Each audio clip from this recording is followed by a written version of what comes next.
Yeah, good morning to one and all. This is Navin Kumar Sriramaju. So, till now, in the programs, whatever we have done, though I accept that they are very basic programs, so we have seen only a function called as printf function.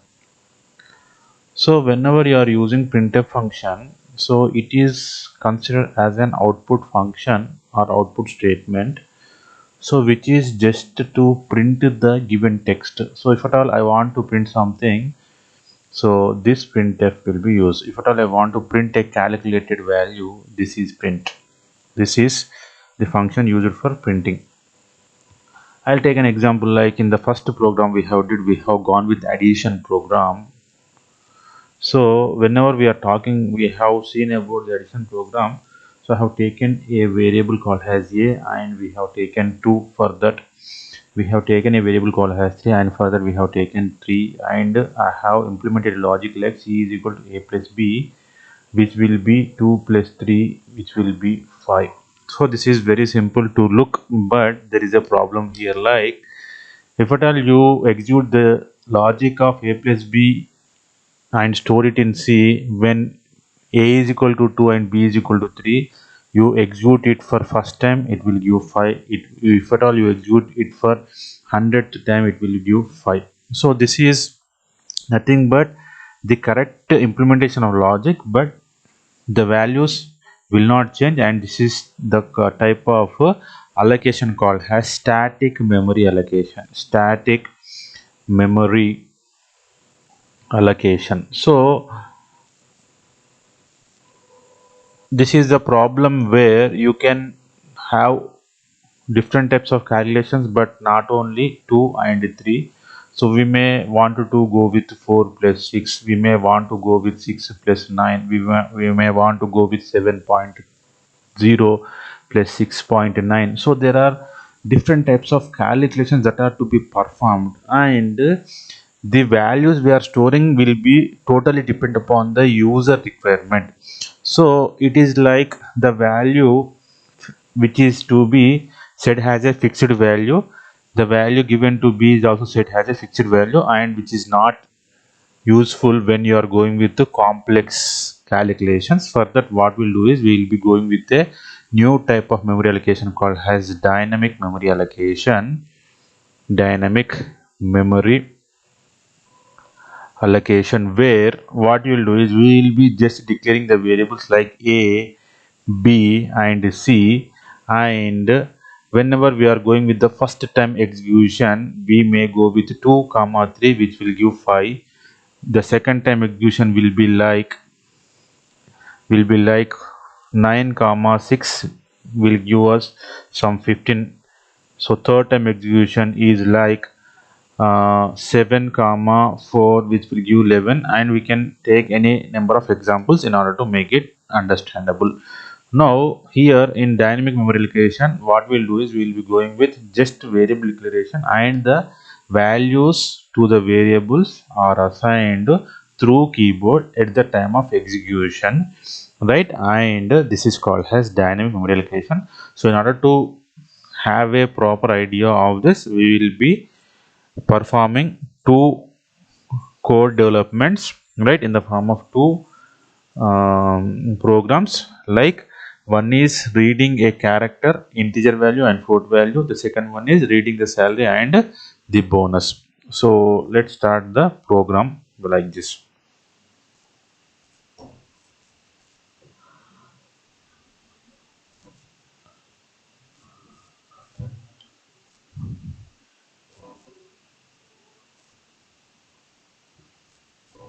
But I have not started here, so I'll start the application,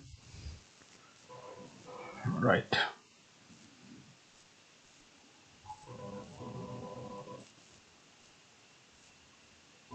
So for that, what I'll do is I'll be showing you the programs I want to explain to you. So this is the first program, which is said to be a program to read a number, character, float and print it. The second one is to develop a code for accepting the salary and calculating the bonus on salary. So for that, what I'll do is I'll be taking the help of the Dev-C compiler, then I'll be going with the program execution. So the first thing I'll do is I'll be saying this like static memory allocation dot c.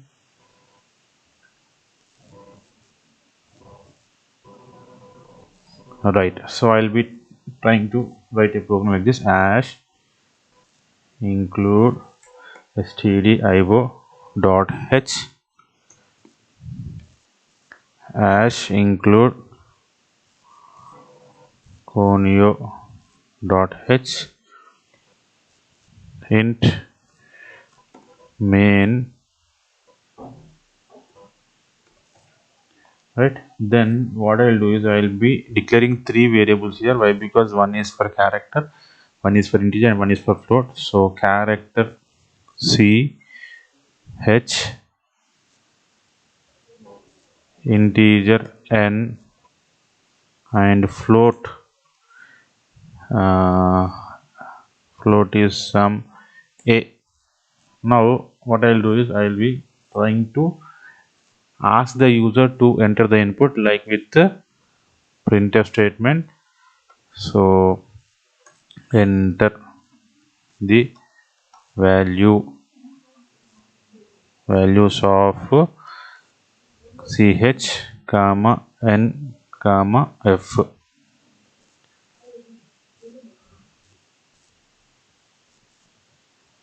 Then scanf. The first time we are using this statement, and this statement is called as input statement for accepting the values given through keyboard. Right, so this is done like this: percentile c for first character, percentile d for second integer, second variable called as integer, and percentage f for third variable called as float.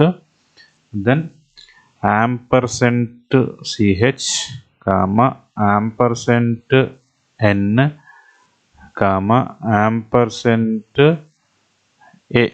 So this is how you have to understand the usage of input statement here. And once we are done with this, what we'll do is we will be printing the values. Printf the values are as follows: printf the character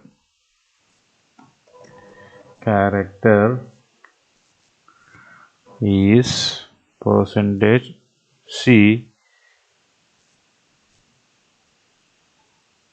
comma ch. Printf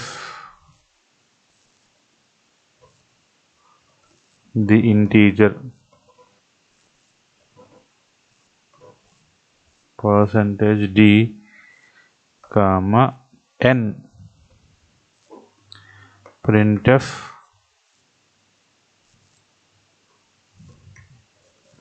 the floating point number,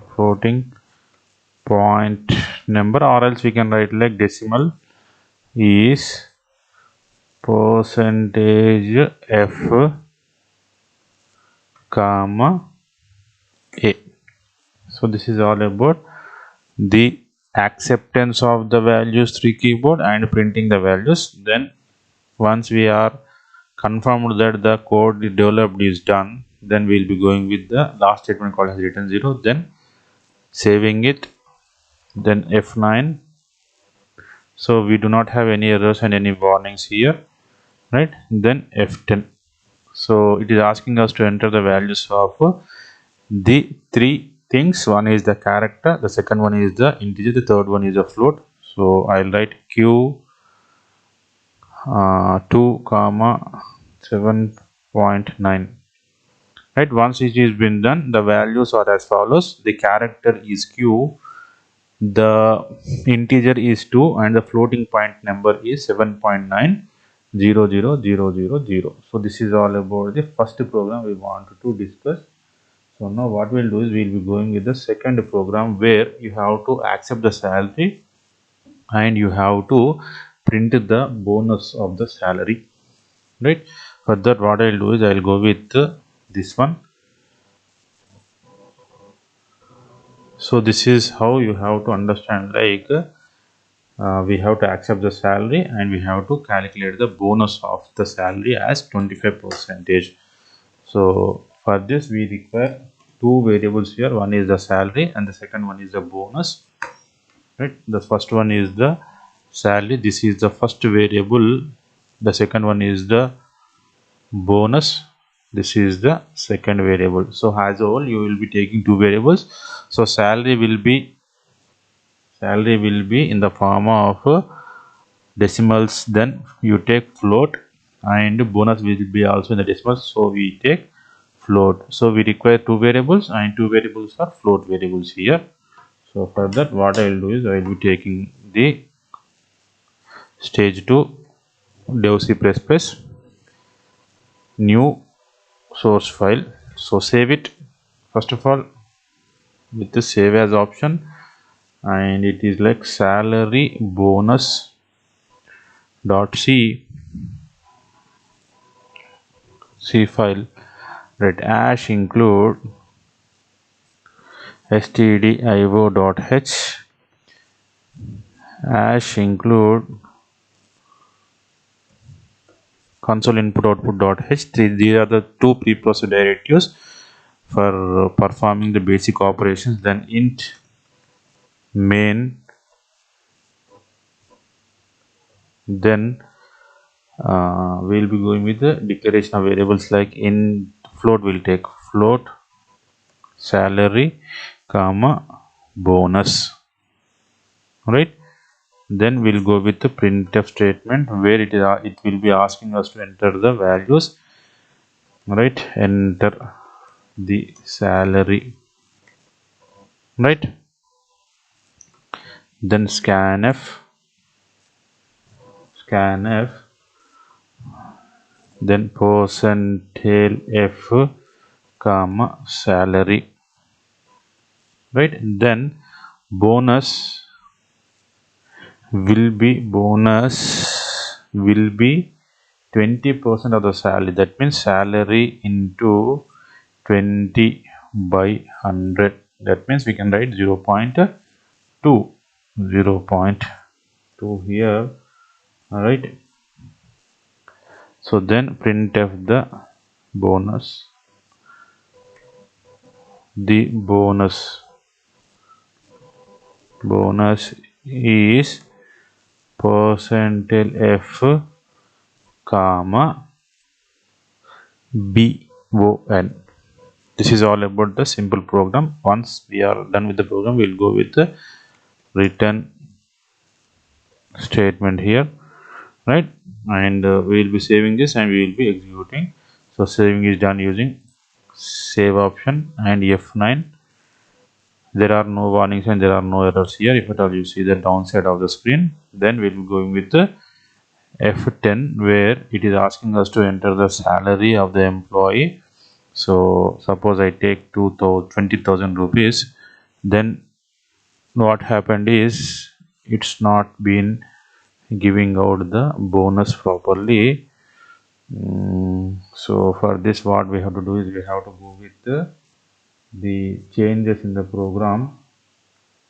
So see here, it is not accepting here. It is like ampersand salary. Now it will accept. Okay, so save as, then F9. There are no errors. F10, it is asking us to enter the salary 20,000. Then the bonus will be calculated as 40% for 20% of the salary, that is 4,000 rupees. So we have to carefully write the program. Why? Because a small mistake cannot give us the desired output. So this is all about the today's programs. So we'll be meeting in the next class with the new programs. Thank you.